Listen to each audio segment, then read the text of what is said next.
Hi Tonya, it's Brittany. I like I like your resume, and I can say I love your resume. Um, Especially I love how your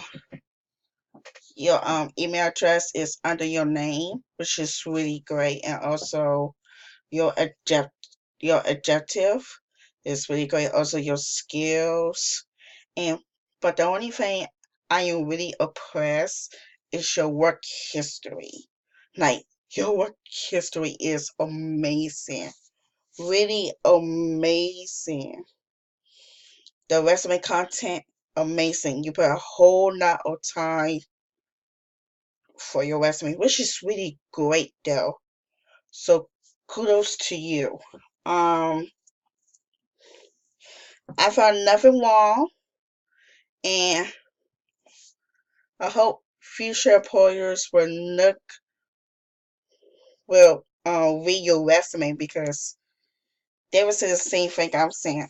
Your resume is impressive, really.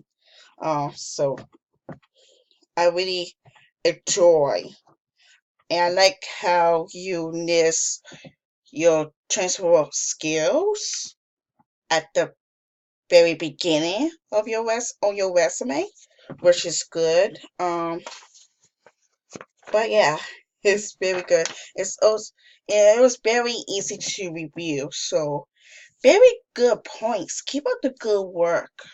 You know, I love. I would love to see more next time. Thanks.